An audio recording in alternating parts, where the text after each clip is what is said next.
안녕하십니까. 자, 2025년 9월 28일 주일.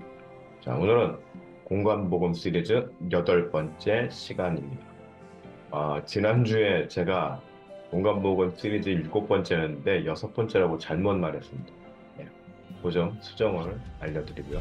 그래서 오늘은 이제 8번째 시간입니다. 부르심에 반응하는 사역자의 유형이라는 제목으로 말씀을 나누겠습니다. 본문은 요한복음 1장 6절에서 8절까지입니다. 6절, 하나님께로부터 보내심을 받은 사람이 있으니 그의 이름은 요한이라. 7절, 그가 증언하러 왔으니 곧 빛에 대하여 증언하고 모든 사람이 자기로 말미암아 믿게 하려 함이라. 8절, 그는 이 빛이 아니요 이 빛에 대하여 증언하러 온 자라. 오늘의 본문 주인공은 세례 요한입니다. 오늘날 평신도를 비롯하여 목회 사역자들에게 이르기까지 온전한 주님의 사역을 감당하는 사역자로서의 삶이 어떠해야 하는지에 대한 모델을 제시하고 있습니다. 이 세례 요한을 통해서 말라기서를 보면 세례 요한에 대한 예언이 있음을 확인할 수 있습니다. 말라기서 3장 1절을 보면 만군의 여호와가 이르노라, 보라, 내가 내 사자를 보내리니 그가 내 앞에서 길을 준비할 것이요 또 너희가 구하는 바 주가 갑자기 그의 성전에 임하시리니 곧 너희가 사모하는 바 언약의 사자가 임하실 것이라. 이처럼 하나님께서는 독생자를 세상에 보내시기 전에 사전 준비 작업을 진행할 사역자를 먼저 보내시는 아주 철저한 준비성을 보이고 계심을 알 수 있습니다. 그리고 이렇게 보내진 사역자들에게 자신의 위치와 감당해야 할 사역의 범위에 대해서도 명확하게 그 한계를 제시하고 있습니다. 6절, 하나님께로부터 보내심을 받은 사람이 있으니 그의 이름은 요한이라. 자, 6절에서 우리는 하나님으로부터 보내심을 받은 사람의 존재가 있음을 확인할 수 있죠. 이는 우리들의 입장에서 보면은 하나님께로부터 사역을 위해 부르심을 입은 사람인 것입니다. 오늘의 본문은 그 주인공을 세례 요한으로 소개합니다. 그런데 6절에서 그냥 요한이라고 지칭하였습니다. 이것은 본 성경의 기록자가 예수님의 제자인 요한이었기에 굳이 따로 구분을 하지 않는 것으로 학자들은 보고 있죠. 아무튼 세례 요한은 태어나기 전부터 그 존재가 예언되었고 또 태중에서부터 성령 충만하여 사역을 인지하였던 정말 철저하게 준비된 사역자였습니다. 그런데 우리가 성경을 보면은 하나님께서 이렇게 부르시는 인물들의 특징을 몇 가지 스타일로 분류해 볼 수 있습니다. 첫째로는 모세형입니다. 모세는 어려서부터 애굽 공주에게 입양되어 왕자로서 자라났습니다. 그러다가 살인을 저지르고 광야에서 40년간을 야인으로 살게 됩니다. 그리고 하나님의 부르심에 대하여 반항하며 최대한 거부했던 인물이기도 합니다. 즉, 잘 나가다가 나락으로 떨어진 이후에 하나님에 의해서 오랜 시간 아주 철저하게 다듬어져간 스타일입니다. 둘째로는 다윗형입니다. 다윗은 모세와는 반대의 케이스이죠. 어려서부터 집안의 배다른 형제의 막내로 온갖 서름을 받으며 살다가 일약 스타가 되었습니다. 그러다가 사울왕의 견제로 오랜 시간 목숨을 걸고 피해 다니면서 훈련받고 연단받은 과정의 스타일입니다. 그런데 다윗은 왕이 되고 나서도 계속해서 다듬어지는 과정을 평생 겪게 됩니다. 세 번째로 바울형입니다. 자, 바울형은 엘리트의 길을 걸은 케이스로서 예수님의 부르심을 입고 바울 같은 경우는 아주 커다란 충격과 혼돈 속에서 이제 거하게 되죠.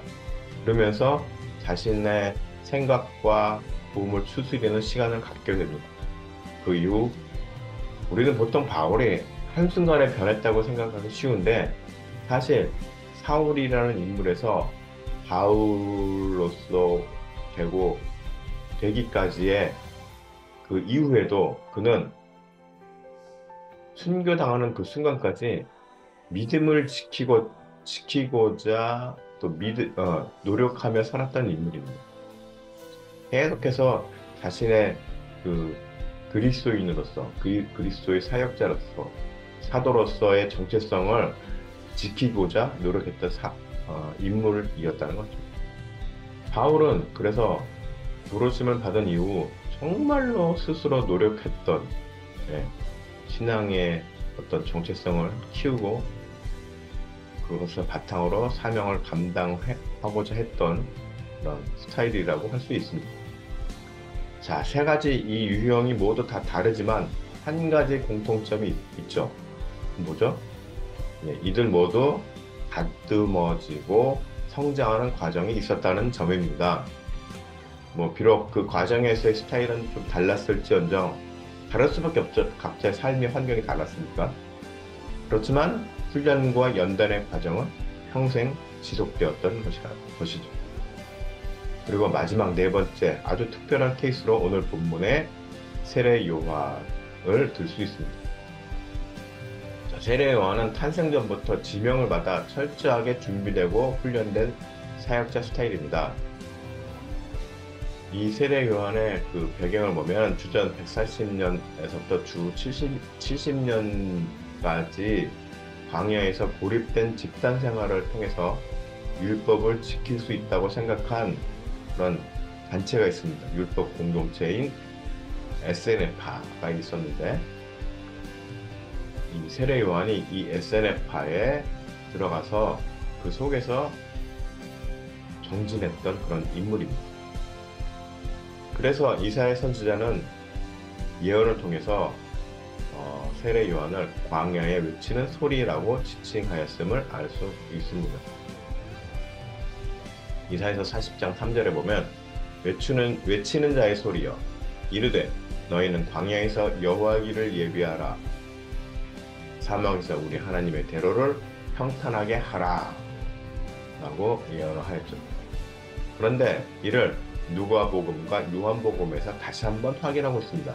누가복음 3장 4절에 선지자 이사야의 책에 쓴 바 광야에서 외치는 자의 소리가 있어 이르되 너희는 주의 길을 준비하라 그의 오실 길을 곧게 하라 라고 하였고 요한복음 1장 23절에는 이르되 나는 선지자 이사야의 말과 같이 주의 길을 곧게 하라고 광야에서 외치는 자의 소리로라 하니라 라고 또 이렇게 기록으로 남겼습니다. 예수님이 이렇게 철저하게 준비되고 훈련된 사역자를 통해서 예고되신 것입니다. 그렇죠?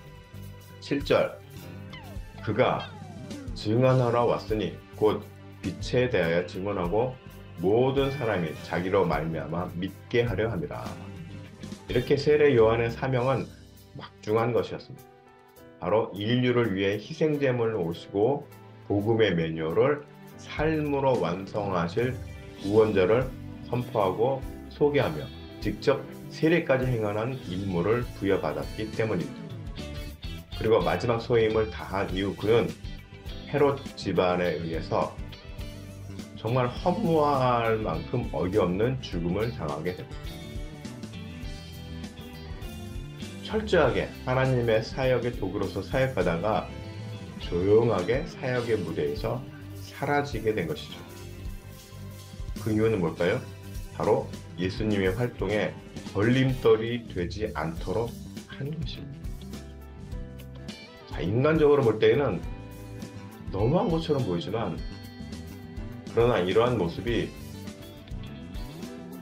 허망하게 느껴지지 않고 소망이 있는 것은 죽음 이후에 우리들을 인정해 주실 주권자 하나님께서 계시기 때문입니다.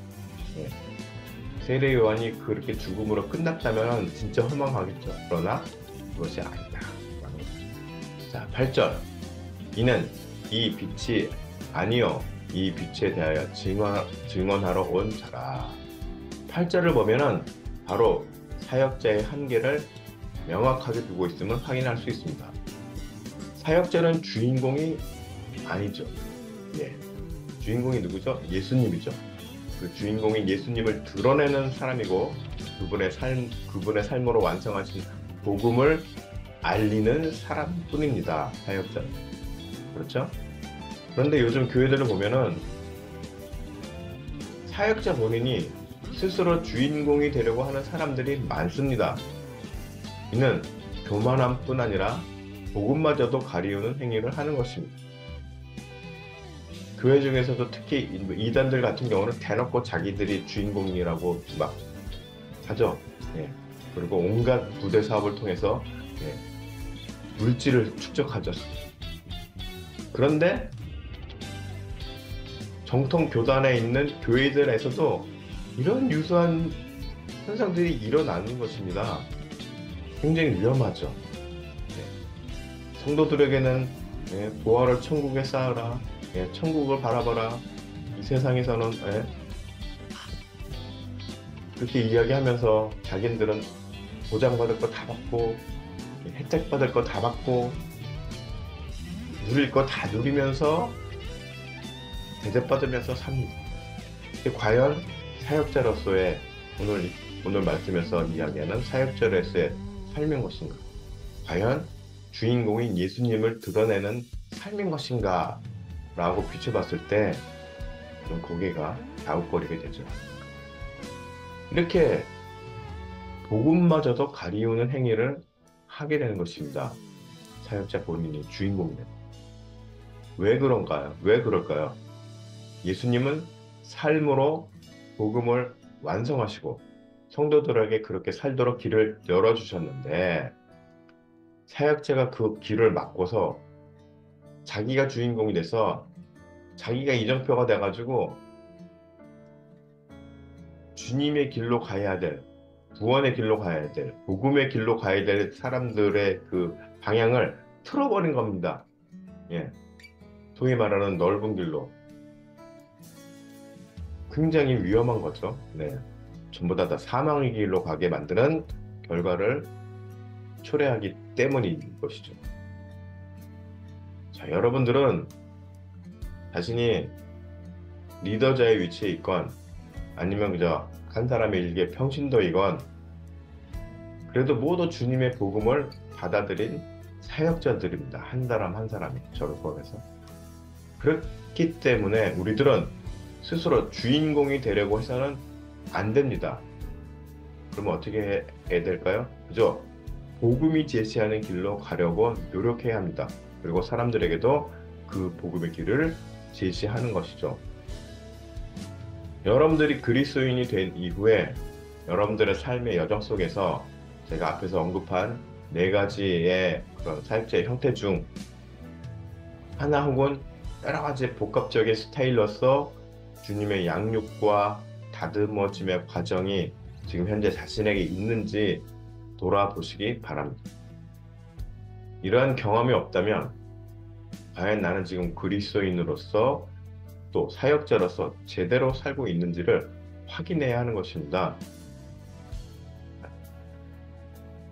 이렇게 수시로 자신을 돌아보는 과정 없이 자기 자신을 사역자라고 이야기하면서 스스로 주인공이 되려고 하는 사람들이 있다면 이 사람들은 이단 정통 교단 이단 이런 걸 떠나서 전부 다 가짜 사역자들이고 가짜 그리스도인들이고